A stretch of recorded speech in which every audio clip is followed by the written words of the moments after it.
Oui,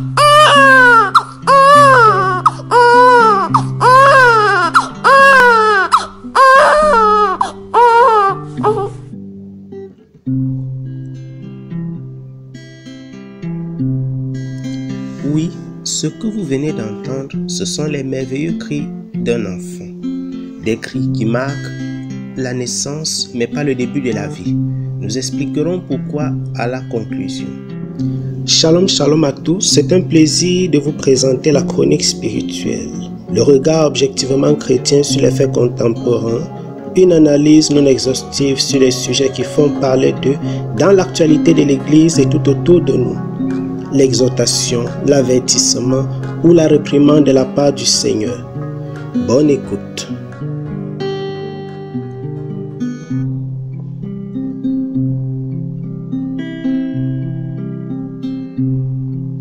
Dans ce numéro de la chronique spirituelle, nous allons nous pencher sur le phénomène des avortements volontaires ou provoqués. L'avortement est la perte d'un embryon ou d'un fœtus lors d'une grossesse. Il peut être spontané, c'est-à-dire produit sans avoir été recherché, ou alors provoqué et donc volontaire. Avortement spontané, on parle aussi de fausse couche. Par définition, il s'agit du décès ou de l'expulsion de l'organisme maternel d'un embryon ou d'un fœtus de moins de 500 grammes ou âgé de moins de 22 semaines d'aménorrhée, c'est-à-dire 20 semaines de grossesse. Si la fausse couche survient plus tard, on parle de mort fœtale in utero. L'avortement provoqué, quant à lui, c'est une interruption volontaire de la grossesse qui peut survenir à la suite de la demande du parent, c'est-à-dire de la mère de l'enfant, ou alors du personnel médical. En ce moment, on parle de l'interruption médicale de la grossesse, IMG. Pour de nombreuses femmes, une grossesse répond à un profond désir. Pour d'autres, elle déclenche un malaise ou même une angoisse. Il n'est pas rare qu'elles choisissent d'interrompre leur grossesse. La plupart du temps, elles se disent soulagées après l'avortement. Il existe deux méthodes d'avortement, la méthode chirurgicale et la méthode médicamenteuse. Dans cette vidéo, nous allons nous concentrer sur la méthode chirurgicale par aspiration intra-utérine, qui est la méthode recommandée jusqu'à 14 semaines de grossesse. Qu'est-ce que l'aspiration intra-utérine? L'aspiration intra-utérine est une intervention chirurgicale mineure où l'utérus est vidé à l'aide d'une légère aspiration. Selon les disponibilités, l'intervention sera effectuée par aspiration manuelle ou par aspiration électrique. À quoi s'attendre lors d'un avortement chirurgical? Une aspiration intra-utérine implique une canule, un tube mince inséré par le vagin jusque dans l'utérus, où une légère aspiration est créée pour vider le contenu de l'utérus. L'avortement médicamenteux, souvent appelé la pilule abortive, est un moyen sûr et efficace de mettre fin à une grossesse. La pilule abortive est généralement prise dans les 12 premières semaines de gestation. L'ensemble de la procédure peut prendre jusqu'à 2 semaines, bien que la plupart des femmes se sentent bien après seulement 2 jours. Ce qu'il faut savoir, l'avortement a été pratiqué dans toutes les sociétés, avec des techniques diverses, herbes abortives, utilisation d'objets tranchants, curettage, application d'une forte pression abdominale. Au début du XXe siècle, de nombreux pays commencent à légaliser l'avortement lorsqu'il est effectué pour protéger la vie de la femme et dans certains cas pour protéger la santé. La loi a depuis lors évolué et plusieurs pays, à la fin du siècle dernier, ont permis d'avoir accès gratuitement à l'avortement et pour des raisons multiples. En France, l'IVG ne peut être réalisé qu'avant la fin de la 12e semaine de grossesse, c'est-à-dire 14 semaines d'aménorrhée. C'est la même chose en Belgique et en Suisse notamment.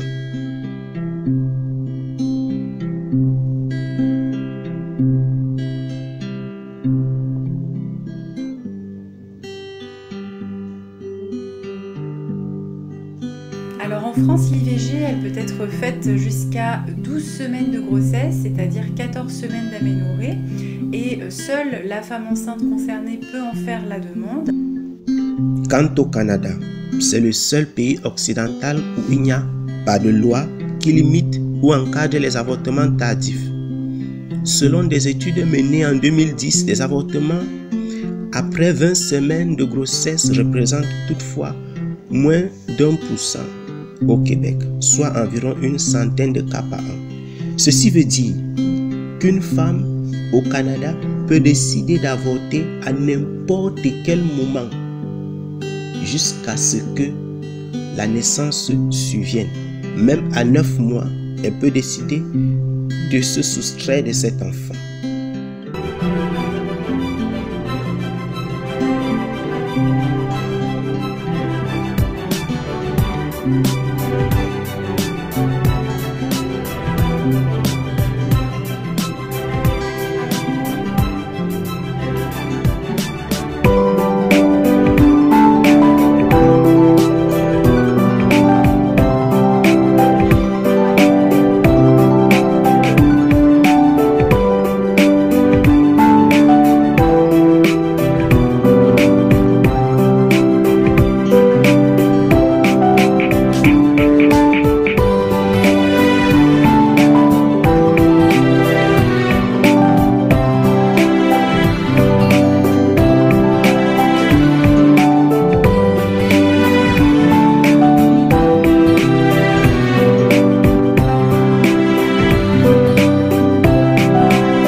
Selon l'OMS, une femme meurt toutes les 8 minutes dans le monde en raison des complications liées à un avortement.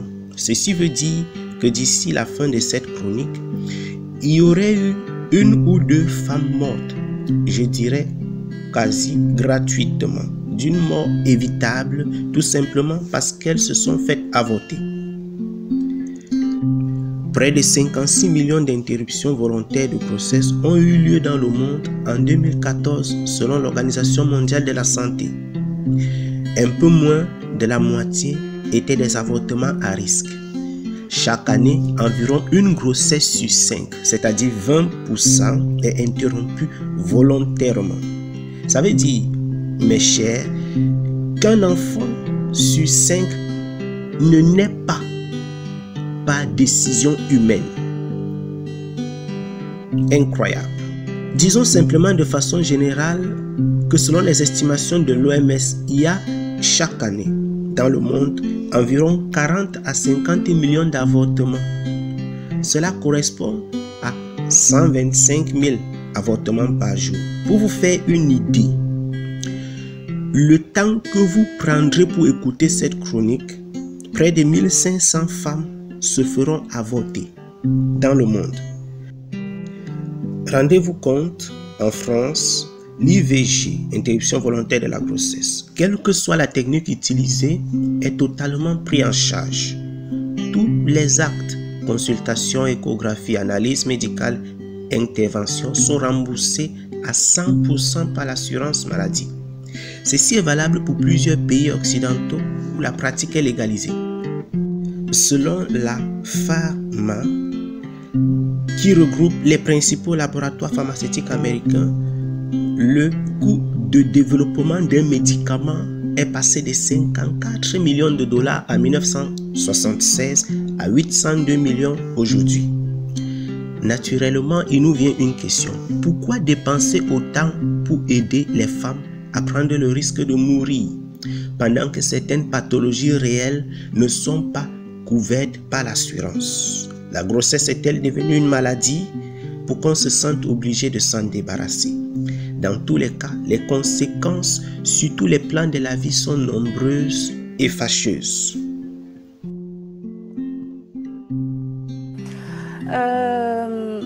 J'ai avorté parce que j'étais prête au début et après je me sentais plus prête. Et j'ai dû avorter à ce moment-là. Et j'ai avorté parce que je ne le sentais pas. Donc à nouveau dans des conditions difficiles? Toujours dans des conditions difficiles. Les 3 avortements que j'ai faits, ils se sont passés dans des conditions difficiles. Et vous n'avez pas gardé de séquelles physiques? Si, j'ai gardé des séquelles physiques parce que mes trompes ont été abîmées. Sont abîmés et il y a des fibromes qui se sont formés et là j'en souffre. Je dois dire qu'après l'IVG, alors que j'étais couchée dans ce local, quelqu'un est passé devant moi avec ce récipient qui contenait tout ce qu'on avait sorti de mon ventre et j'ai trouvé ça terrifiant. Je ne sais pas si les médecins savent comment les femmes se sentent pour qu'ils aient encore l'impression de devoir nous le montrer. Comme si la douleur ne suffisait pas.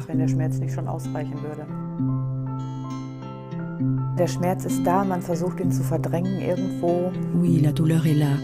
On essaye de l'ignorer, peut-être parce que d'autres choses sont plus importantes sur le moment pour reprendre le dessus.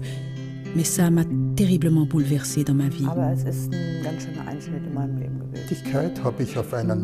Au début de mon activité médicale, j'ai pu faire des expériences dans un service d'urgence d'une clinique psychiatrique en discutant avec des femmes sur leur longue anamnèse et qui me disaient qu'après un avortement, il leur a fallu longtemps pour reprendre le dessus et retrouver une vie normale. C'était souvent très difficile pour elles de trouver des personnes qui pouvaient vraiment les aider. J'ai souvent été confronté à des femmes que j'ai interviewées et interrogées pour poser un diagnostic. Et elles pouvaient me dire jusqu'à 25 ans après un tel événement, « Docteur, si je suis enceinte, alors aidez-moi à tout prix à garder cet enfant, parce que j'ai eu ce grand problème il y a 25 ans. » On voit donc qu'il y a des effets à retardement et que ça pose de grands problèmes que nous ne sommes souvent même pas en mesure d'analyser correctement. Pour moi, c'est comme un meurtre.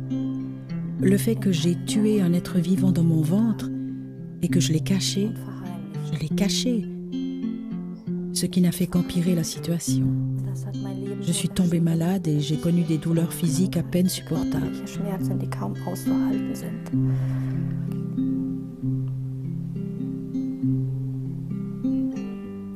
Il y a un cri intérieur qui veut une libération, la libération de cette douleur intérieure. On ne peut pas prévoir exactement quels seront les effets, ça c'est clair. Mais si les femmes pensent, ou que les familles pensent, ou ceux qui le recommandent, s'ils pensent que c'est la solution la plus simple, que ça passera très vite et que tout sera de nouveau comme avant, ils se trompent. Ce n'est absolument pas vrai, dans aucun cas.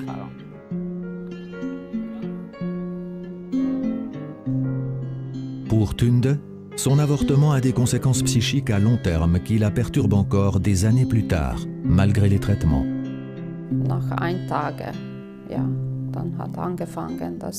Un jour, certaines pensées sont revenues sans cesse.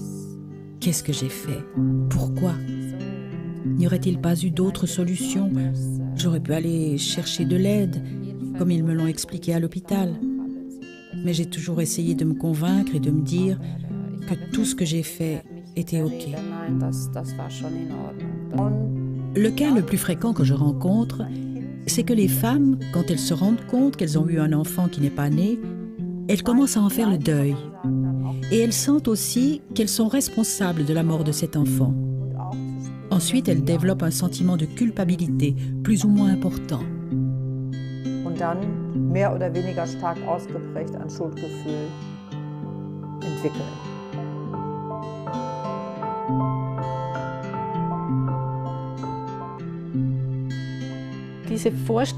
Cette idée qu'une intervention de grossesse ne joue un rôle que sur le moment est tout à fait absurde.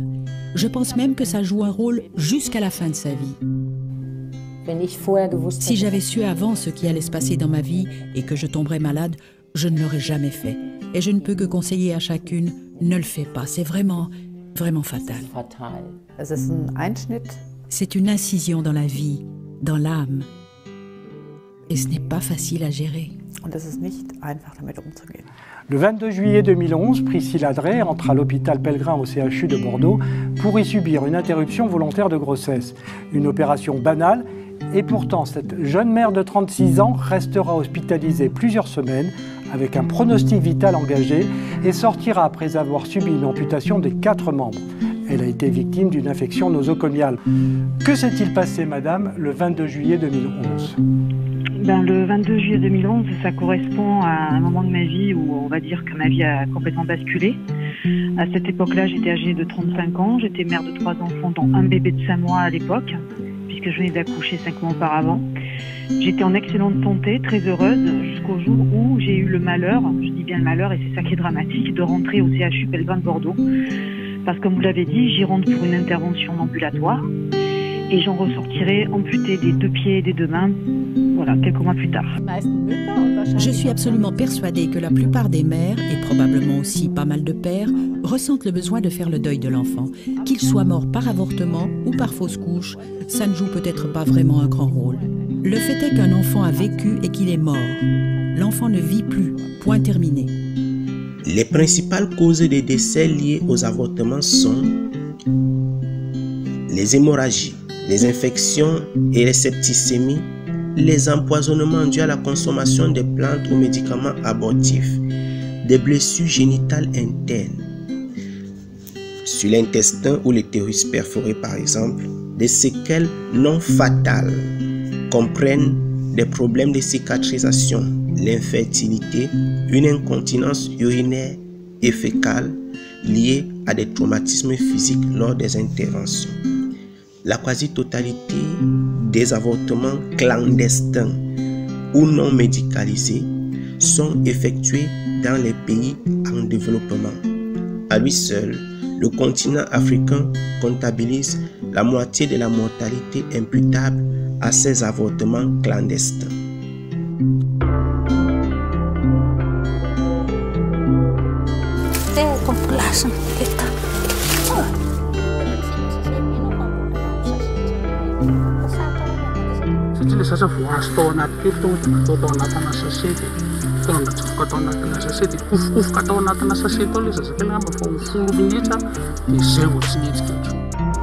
Disons que le taux de mortalité après un avortement est 3 fois plus élevé qu'après une naissance. Une étude des décès liés à une grossesse publiée dans le numéro de mars 2004 du American Journal of Obstetrics and Gynecology, journal américain d'obstétrique et de gynécologie, révèle que le taux de mortalité après un avortement est environ 3 fois plus élevé qu'après une grossesse menée à terme. Cette étude a été menée en Finlande entre 1987 et 2000. Parmi les femmes âgées de 15 à 49 ans, les chercheurs ont mis en relation des déclarations des naissances et les avortements, ainsi que les certificats de décès. Le taux de mortalité annuel des femmes qui avaient avorté l'année précédente est supérieur de 46% à celui des femmes n'ayant pas été enceintes. Paradoxalement, celui des femmes ayant accouché est nettement inférieur à celui des femmes n'ayant pas été enceintes. Convergence d'études entre la Finlande et les États-Unis. Une précédente étude publiée dans le Southern Medical Journal a cherché le rapport entre les certificats de décès et les remboursements suite aux naissances et avortements d'environ 173 000 femmes californiennes à faible revenu. Les chercheurs ont découvert que les femmes ayant avorté ont 2 fois plus de risques de mourir dans les 2 années qui suivent et que ce taux plus élevé de mortalité persiste au moins pendant 8 années. En mars 2020, en pleine crise de Covid-19, des milliers d'Argentines se sont rassemblés à Buenos Aires pour réclamer une nouvelle fois la légalisation de l'avortement et dénoncer les féminicides.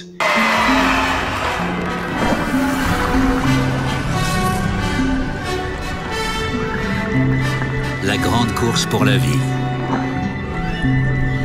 300 millions d'êtres humains potentiels lancés dans la traversée périlleuse d'un immense territoire hostile.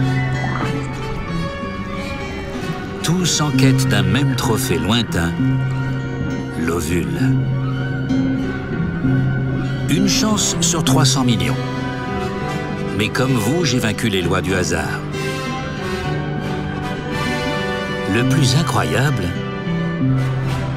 c'est qu'à cet instant, mon moi potentiel était à la traîne, à peu près à la 100 millionième position. En réalité, je n'étais ni le plus gros, ni le plus fort, ni le plus rapide. Mais ce n'est pas indispensable. Pour monter sur le podium, ce qu'il vous faut, c'est de la chance, de l'endurance. Et par-dessus tout, il faut être là au bon moment. J'aurais souhaité qu'elle ne meure pas. Je vous dis clair avant de vous marier. 12 heures plus tard, et en la regardant, on ne s'en serait jamais douté, un authentique miracle allait se produire dans le corps de ma mère. J'avais eu de la chance. Mes frères et sœurs plus rapides que moi avaient déjà fragilisé la membrane de l'ovule et ainsi, quand je l'ai enfin atteint, j'ai pu facilement me glisser à l'intérieur. Ça, c'est le moment précis où j'ai été conçu. À partir de quel moment peut-on considérer qu'un œuf, embryon ou fœtus est un être vivant? Les Français permettent l'interruption de la grossesse à 12 semaines. Doit-on considérer qu'à cet âge, l'embryon qui devient fœtus, bientôt n'a pas de vie en lui? Les Canadiens vont plus loin. Ils considèrent qu'il n'y a pas d'infanticide tant que l'enfant n'est pas né. Sacrilège. Souvenons-nous de ces paroles du roi David, parlant au Seigneur, dans le psaume 139. Je n'étais encore qu'une masse informe, mais tu me voyais. Et dans ton registre se trouvaient déjà inscrits tous les jours que tu m'avais destinés, alors qu'aucun d'eux n'existait encore. Alors donc, avant même que l'on puisse être détecté par une machine d'échographie, le Seigneur le sait et il est celui qui forme l'enfant dans le ventre de la femme. La vie d'un humain commence à sa conception. La preuve est simple. En biologie, la cellule, du latin cellula, cellule du moine, est l'unité biologique structurelle et fonctionnelle fondamentale de tous les êtres vivants connus. C'est la plus petite unité vivante capable de se reproduire de façon autonome. En d'autres termes, une bactérie, micro-organisme unicellulaire, est un être vivant. Comment dirons-nous donc que l'œuf obtenu lors d'une fécondation n'est pas un être vivant si nous considérons que la bactérie l'est? Que vous le vouliez ou non, l'œuf obtenu à la suite d'une fécondation est un être vivant en bonne et due forme. La preuve, c'est qu'il est capable de vivre et se reproduire si les conditions environnementales sont bonnes. Une chose surprenante apparaît. Généralement, lorsque la femme perd son enfant de façon involontaire, vous l'entendrez dire « j'ai perdu mon bébé ». Mais lorsque la femme a volontairement interrompu la grossesse, vous ne les entendrez jamais dire « j'ai tué mon bébé ». Curieuse observation. Sommes-nous si détraqués et si dérangés que nous ne voudrions absolument pas voir un enfant rire ou pleurer? Qu'ont-ils fait ces enfants pour ne pas mériter de vivre? Et toi, qu'as-tu fait d'exceptionnel pour que tes parents te laissent vivre. Nous ne sortirons pas sans nous adresser à ces trois groupes de façon particulière. Église, comment gérez-vous les erreurs des bien-aimés qui volontairement ou accidentellement, lors d'un viol par exemple, se font enceintes? Êtes-vous simplement des juges calomniateurs, discriminateurs, ou alors avons-nous pensé à comment encadrer de pareilles situations? En tant que parents, frères, sœurs, amis, quelles mesures prends-tu et quelles mesures prenez-vous afin de ne pas participer à ces crimes d'un autre genre?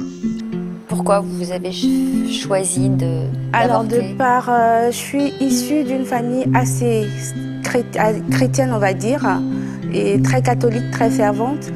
Et de par l'environnement où j'ai grandi, je ne me voyais pas supporter une grossesse et continuer mes études scolaires en même temps. Les interviews montrent clairement que de nombreuses femmes se sont senties seules dans les moments décisifs. Les entretiens montrent que même des années après une IVG, des problèmes psychiques peuvent survenir. Avons-nous simplement ignoré cette réalité jusqu'à présent? Avons-nous échoué en tant que société? Un soir, j'étais assise au salon, mon mari était à son travail de nuit, les enfants étaient au lit et je zappais d'une chaîne de télévision à l'autre. Tout à coup, il y avait une femme à l'écran, une femme d'un niveau social plutôt bas, et elle a dit « Mieux vaut un enfant sur le coussin que un sur la conscience ». Et cette phrase m'a touchée. Elle m'a touchée. La totalité des sentiments que j'avais enterrés depuis 20 ans ont tout à coup refait surface. Parce que justement, j'en avais aussi un sur la conscience. Ils ont totalement refait surface et j'ai crié. Ça m'a fait tellement mal. C'était la première fois depuis 20 ans que j'ai dit « Mon enfant, qu'est-ce que je t'ai fait ?» Chers hommes, jeunes, adultes, mariés ou non, savez-vous que chaque fois que vous abandonnez une fille enceinte, vous êtes auteur et participant d'un crime? Je ne reparlerai pas de toutes les fois où vous les avez forcés à avorter sous peine de violence ou même de meurtre. Messieurs, vous êtes pire que ces femmes qui avortent. Vous êtes des assassins. À tous et à toutes, je dirais ceci. Reprenant les paroles de notre frère Jean, mes enfants, que notre amour ne se limite pas à des discours et à des belles paroles, mais qu'il se traduise par des actes dans la vérité. C'est ainsi que nous saurons que nous appartenons à la vérité et que nous rassurerons notre cœur devant Dieu. Si notre cœur ne nous condamne d'une manière ou d'une autre, Dieu est plus grand que notre cœur et il connaît tout. Mes chers amis, si notre cœur ne nous condamne pas, nous sommes pleins d'assurance devant Dieu. Oui, je suis pour la vie et je dis absolument non à toute forme d'avortement volontaire, quelles que soient les raisons.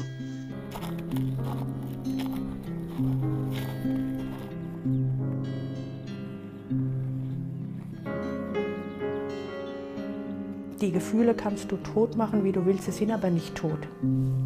Tu peux tuer les sentiments si tu veux, mais ils ne seront pas morts. Tu auras essayé, mais ils sont encore là et seront toujours là.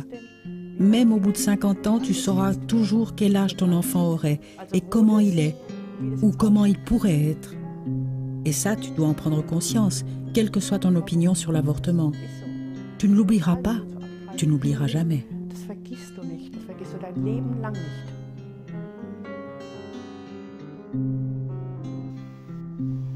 C'était pour vous la chronique spirituelle avec Gaël le frère. Shalom.